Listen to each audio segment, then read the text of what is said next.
C'est paré pour commencer? You ready to get started? Yeah. All right. All right, guys, we have kind of a long-winded recipe today. We're going to do some eggplant. Anybody know how to say it? Pirogue, yes. It's basically a Louisiana canoe that's skinny and it's easy to flip. It's really what a pirogue is. It's a canoe in the bayou, and we make the eggplant into a pirogue, a canoe, a boat, and we stuff it, all right? And I'm going to show you how to do that, okay? During this, if y'all have any questions, let me know. Just raise your hand, and we can talk about it. All right, guys, we can let that pan get nice and hot. But I still have some time, so I'm going to turn it down a bit. Because we're going to skip a step, being that I only have so much space and so much to work with, okay? So I already boiled the halves of eggplant, okay? And I'll show you that. Real simple. Just cut them in half.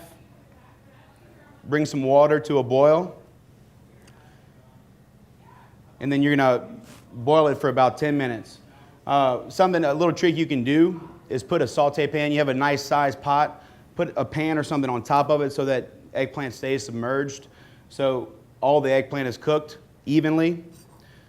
And what we're going to do is we're going to dig out the meat. A couple different ways you can do it. I'm going to use a spoon. And if it's still white in the inside, meaning that it's just not all the way cooked, it's okay because we're going to cook it for a while in the pan too. We just dig it out. A melon baller will work too. I'm sure everybody has melon ballers at their house, right? Yeah. Do a lot of weddings and stuff. All right, we want to leave a little bit in there.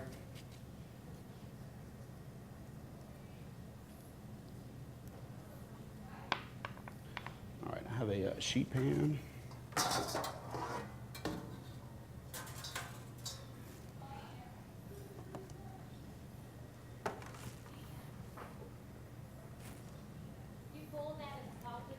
Yeah, you can add a little salt. It wasn't on the recipe, but that is a good point. It's not that important because we're going to cook it so much with some Trinity, some garlic, some seasoning, so it's not that important.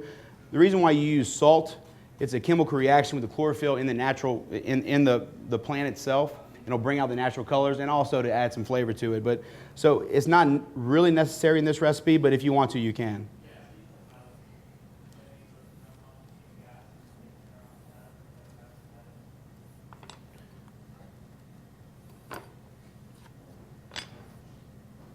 If you damage the skin, it's okay. The stuffing will kind of bring it all back together.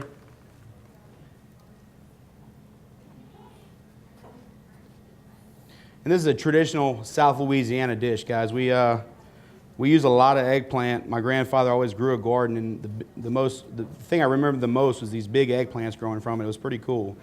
But we do a lot of eggplant, a lot of smothered eggplant, and that's what we're going to do is smother the eggplant and then stuff it back into the shells.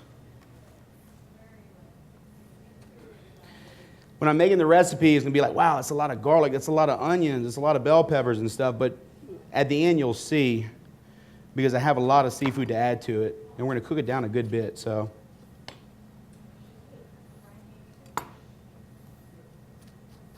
It's not the easiest thing to take it out, so you just got to take your time with it. All right, so we have our 4 shells. Then we're just going to cut up the meat.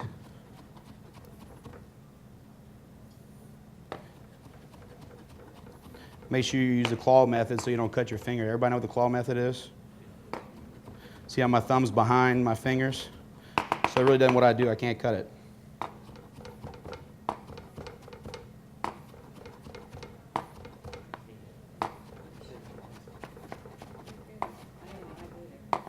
Y'all can do this fast, right?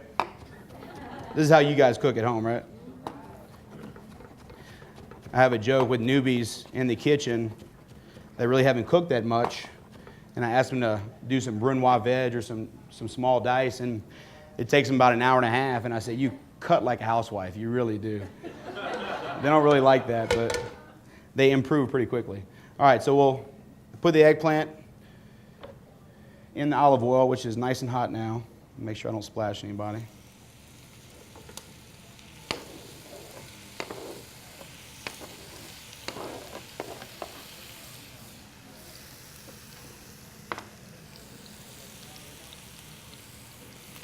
All right, so we want to cook that down. We want to really smother it and just make it really, really soft.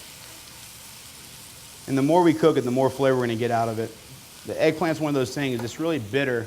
In fact, a couple plants that are related to the eggplant are very, very poisonous, like kill you in seconds poisonous. Eggplant has some of those tendencies not to kill you, but you can taste the spice in the back of your palate if you eat a piece of raw eggplant or one that's not cooked or cured.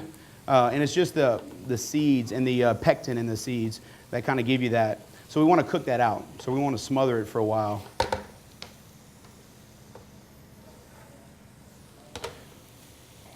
We'll do that about 3 or 4 minutes before we add some more ingredients.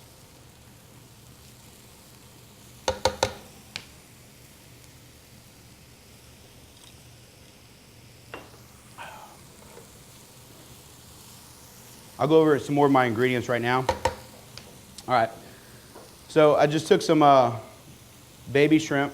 These are 50/60s. You can use 40/50s. You can use big ones if you want and just kind of cut them up a little bit. I boiled them in water, a good bit of cayenne, salt, and some whole lemons that I just rolled and squeezed them in there and put the lemons in there also. Some bay leaves, some peppercorns, and some garlic. And when I boil my shrimp, which is actually, this is a really good pointer, you want the liquid to boil for a while to kind of create itself before you put the shrimp in it. And you want to taste it, and you want it to be very spicy and very salty, okay? When you boil the shrimp, whether it's shell on or shell off, you don't want to put too much in there, because what you want to do is you put it in and you turn it off right away, and you just let it steep in there, okay? Until you have the nice, you know, when it curls up and it's nice and crunchy. You do not want to overcook your shrimp. But you also want it to be in that liquid as long as possible to get all the flavor in there. So what you do is don't cook a lot at once. Like this amount right here would be good for, you know, probably a quart of water and a good bit of seasonings, guys. Like I said, just make it to where you taste that water and it's salty, it's spicy, it's got a lot of flavor to it. Put it in there at a full boil, turn it off and let it steep for about 1.5 minutes, 2 minutes, and then it'll have time to settle in there and get that flavor. This is just claw crab meat. You can use lump. For recipes like this where the presentation in terms of seeing the crab meat isn't what you're looking for, claw is really good because it's dirty, which means it's good. It's flavorful, like dark meat of a chicken, you know what I'm saying? That claw is really, really flavorful.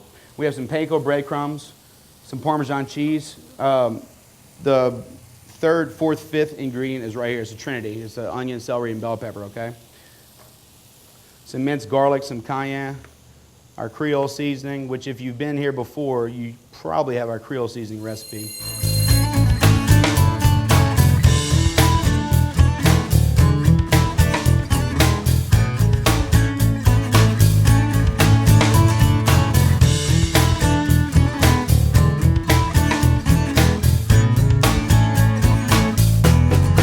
You guys may have some questions about the procedure itself. It's, like I said before, it's pretty long-winded,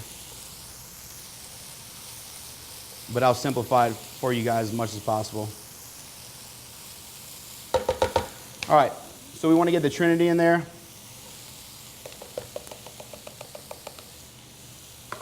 We want to get the chives. Green onions will work too. Minced garlic. Cayenne. Be a good time to put some fresh jalapeno in there too instead of the cayenne. Teaspoon of salt.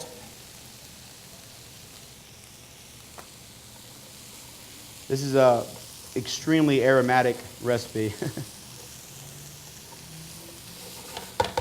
So if you're looking at it now, you see the eggplant and you see how much trinity is in there. So we want to break that down, okay? We want to cook that until it breaks down and we get the natural sugars out of that trinity.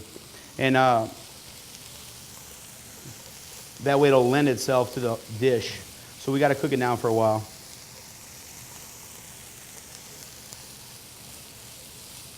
Any questions so far?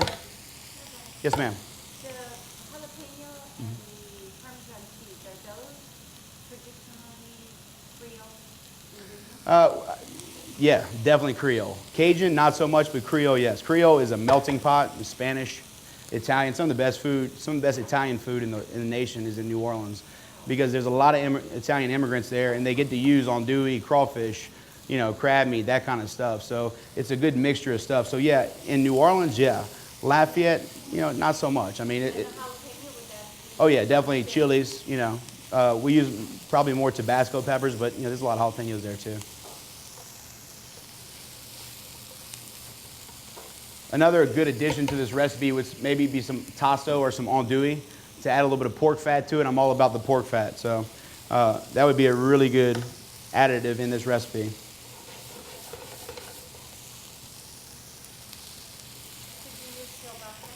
What's that?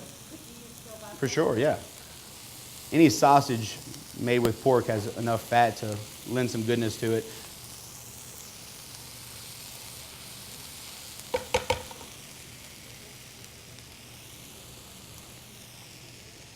All right, down the recipe, there's a part that says combine the the panko breadcrumbs and some Creole seasoning. So we're going to do that, which is really simple, obviously. We just want to get some seasoned breadcrumbs for this recipe.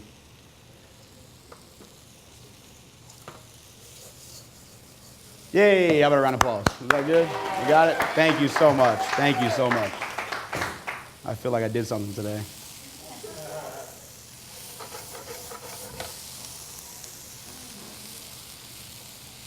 This is the important part of classical French Louisiana cooking right here, guys, is this part right here is creating that foundation. I say that all the time. It's because it's so important. We have to caramelize those vegetables because those vegetables have the natural sugars in it that we need to make our food taste how we want it to. So we have to get them out of it, They're pretty stubborn. We may have to add a little bit more oil, get some more fat, make them happy.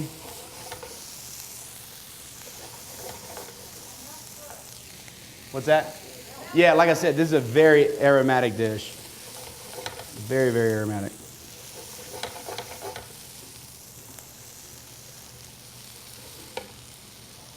All right.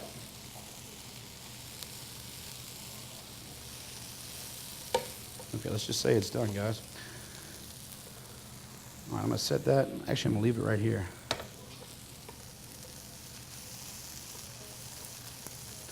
We'll let that cool just a little bit.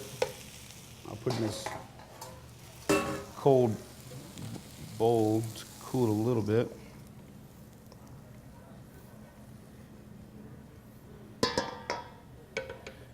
I'm going to go ahead and beat the eggs right now. We want to beat the eggs.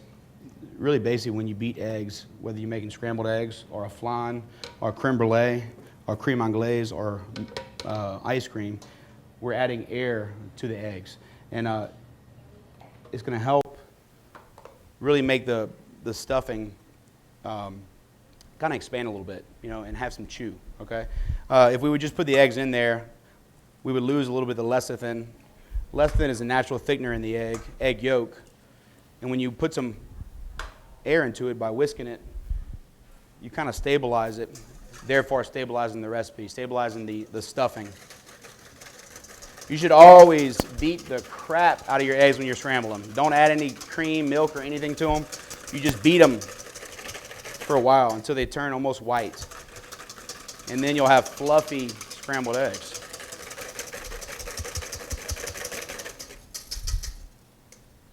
All right, so we got our eggs beat.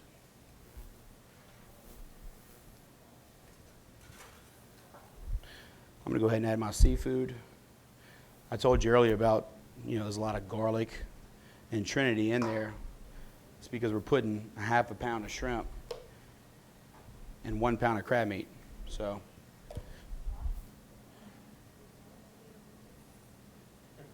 now that smells good.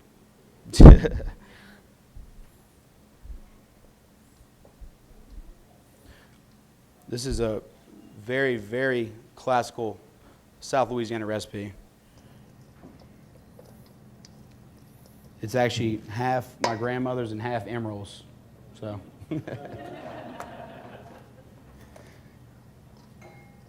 I kind of combined too, so I want to make it even better. All right. We're going to add some Parmesan.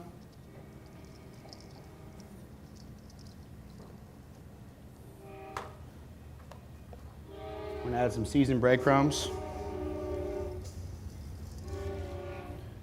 Just kind of creating a binder, a stuffing.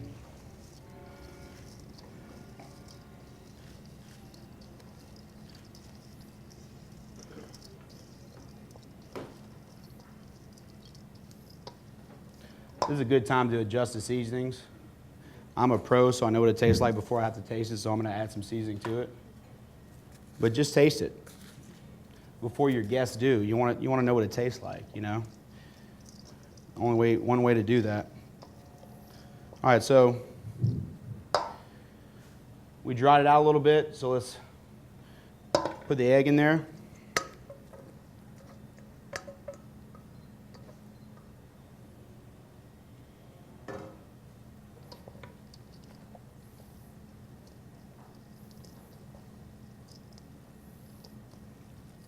That's got to smell good to you guys. I know it smells good to me. I keep on hissing in my microphone. I apologize about that. All right.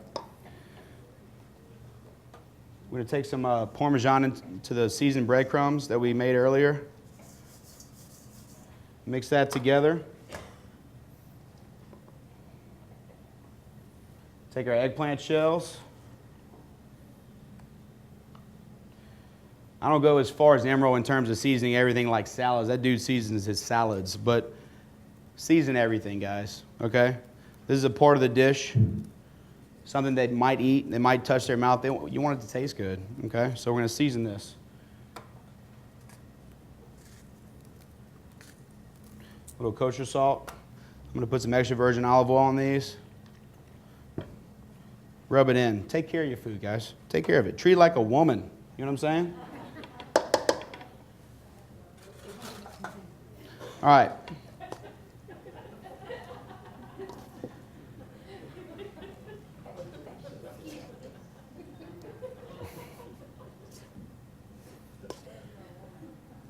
You guys have some nasty thoughts out there. It kind of sounds like it. All right, so stuff it as high as you want, high as you can. As you see, we're going to have some extra stuffing. So tomorrow, we're going to make some eggplant and seafood fritters. How about that, right?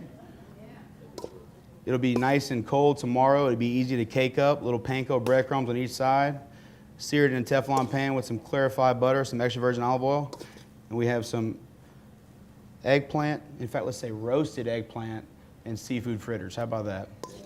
Okay? Because we have plenty of stuffing. In fact, my lunch special tomorrow, because I did, 18 eggplants earlier today, so I'll have some fritters tomorrow. All right. Gonna make it a little bit pretty. Like a woman. That's right, Tony. Good job. Or a man. Men can be pretty. Or rustic. So.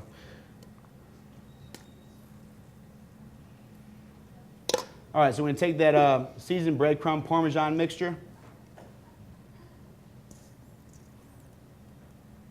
Put it on top, make a nice crust.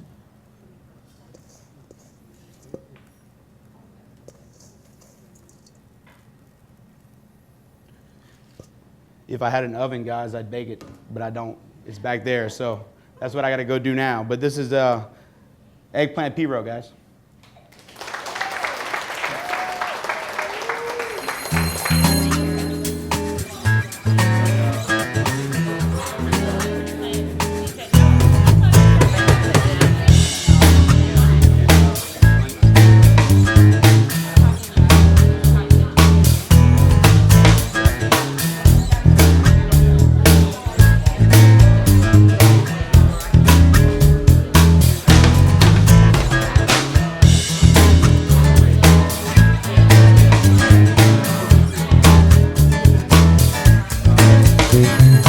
Guys, what y'all think? Awesome. I really appreciate that. So y'all do like eggplant. That's good. All right. Okay, we didn't use much of it today, but at Gabe's Downtown, as always, fat equals flavor, guys. Thank y'all for coming.